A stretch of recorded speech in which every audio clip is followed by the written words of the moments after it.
দেখেন বন্ধুরা, এই যে আমার স্বামী অসুস্থ।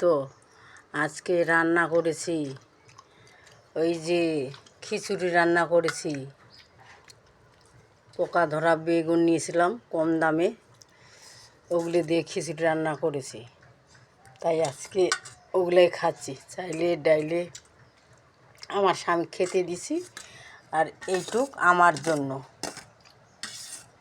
কেননা আর চাল ডাল নেই। এইটুক ছিল, এইটুক রান্না করেছি। আবার নিয়ে আসবো, তারপরে গা হবে রাতে। তখন পয়সা করি তো হাতে নেই, কিছু তো শাক সবজি বাজারও করতে পারছি না, ঠিক রকম খাইতেও পারছি না।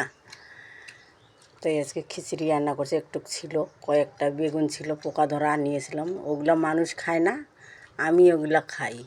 কি করব, আমার পয়সা নেই, পয়সা কম।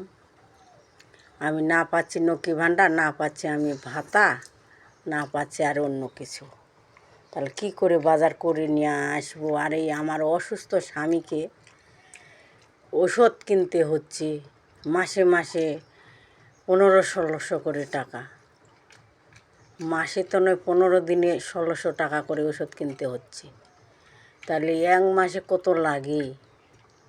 তাহলে কি করে আমি এগুলো জোগাড় করব? না পারছি পরের বাড়ি কাজ করতে, না পারছি আর অন্য কিছু করতে। তাই বেশি কিছু আর বললাম না। আমার অসুস্থ স্বামীকে বেশি বেশি করে শেয়ার করে দিবেন, আপনার কাছে অনুরোধ থাকলো আমার।